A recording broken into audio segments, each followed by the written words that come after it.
Hello everyone. It's that time of the month again.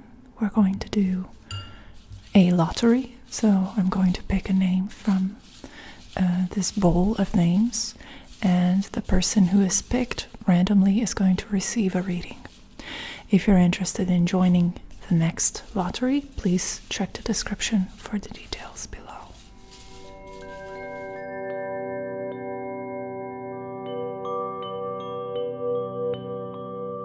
Let's see who the winner is going to be.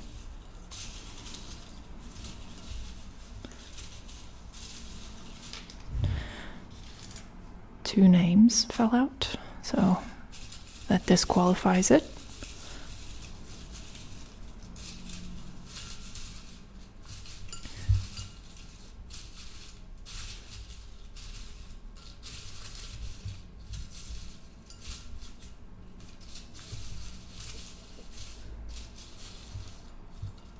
Okay, I think we've got it.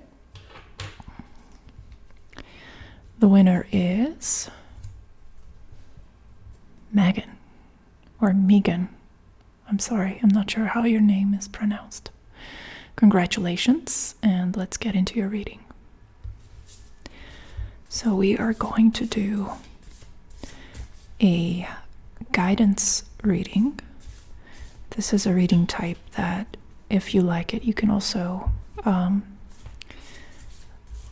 book a reading like this from me. This is a great monthly reading, so if you're looking into monthly subscription options, then this is a pretty good one. It's at the $22 tier, but if you want to book it as a standalone reading, it's in the bronze tier, and it's $30. Okay, so this is a great reading type because it's very open. So even if you don't have a specific topic or question, it works wonderfully.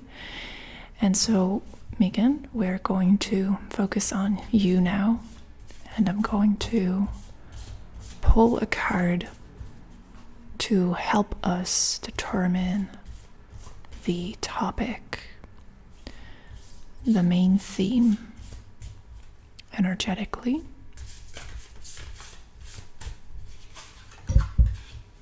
Here we go. And the next card is going to represent your energetic relation to the topic. So this is your energy relative to the topic itself.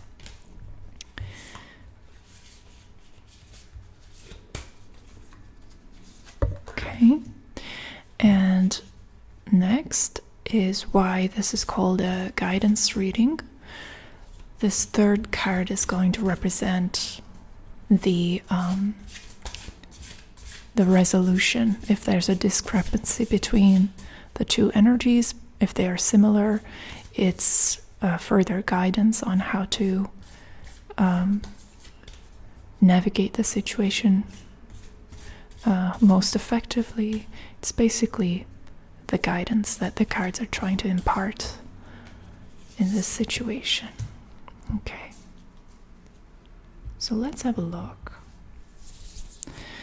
The topic itself is the Ten of Pentacles, which is a really, really beautiful card. Your relation to it is represented by the Knight of Swords, the Son of Swords, as it's called in the Wild Unknown Tarot, which I'm using currently. And the guidance is the Eight of Cups. Okay, interesting. So, in terms of the topic and the main theme, the Ten of Pentacles is telling me that you are faced with a situation where a systematic approach, a structural approach is needed. And it's difficult to interpret your position and your situation without looking to the bigger context that surrounds you. And the Ten of Pentacles which belongs to the earth realm, the material realm, represents or signifies a system of interdependencies where each pentacle is contributing to the mechanism that this Ten of Pentacles structure is creating. And most of the time, the Ten of Pentacles denotes a situation where the coexistence and the collaboration between these pentacles is producing the emergent quality of additional value. And the value, more often than not, is monetary, financial, or career related. So to recap a little bit, the Ten of Pentacles here is bringing your attention to these interdependencies in your life, how you fit into these contexts, into these value generating systems that are at the same time somewhat limiting, because there's no individualistic will or interest when it comes to the Ten of Pentacles. It's every entity that is involved in this intricate web of exchanges is equally important. So there's an egalitarian approach here as well, which inevitably produces the reduced importance of autonomy and individuality. So what I'm seeing in your reaction to it, your energetic reaction or relation to it with the Knight of Swords, is that the spirit of rebellion is awakening within you. You're questioning it, you're criticizing it, even though it's comfortable and convenient, which is the Ten of Pentacles' biggest advantage, is that it stabilizes you. Even though it does do that, the Knight of Swords is turning towards this system with a high amount of skepticism and an antagonistic attitude. So you find yourself questioning and challenging the validity of these systems.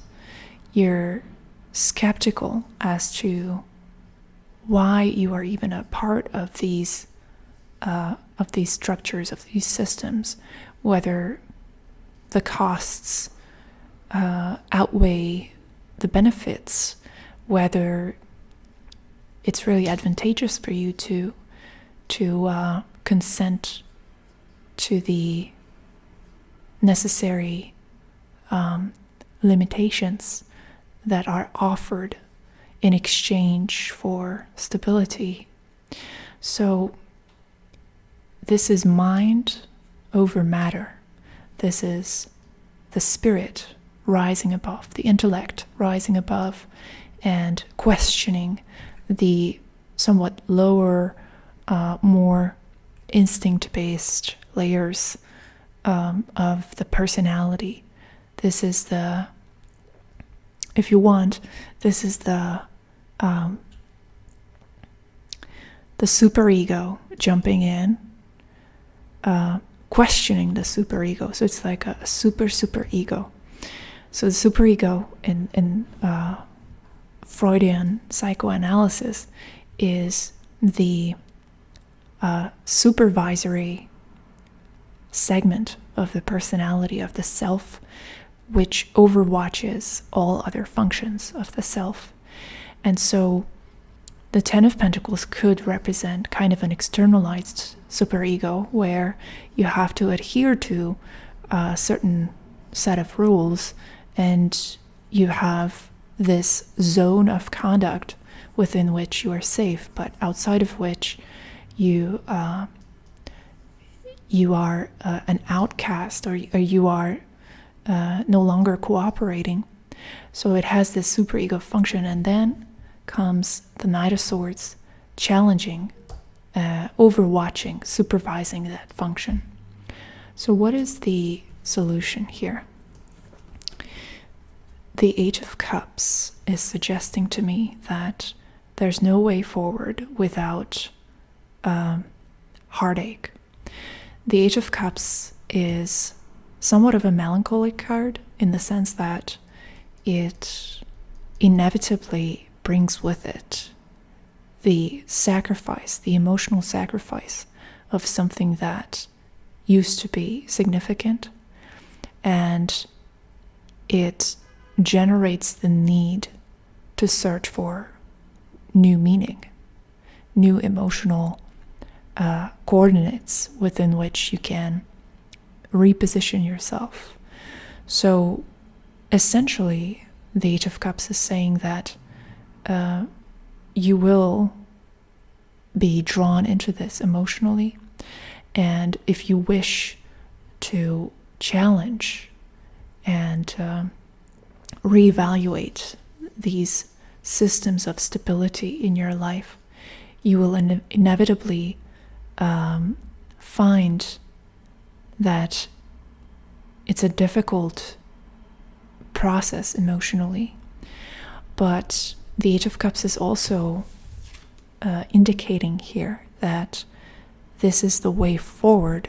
This is the way to realign yourself with your true purpose, and this is the way to reiterate what is really significant and meaningful to you on an emotional level. So shaking up the status quo seems to be inevitable, and it seems to be actually a useful concept here. However emotionally perturbing it could be at times.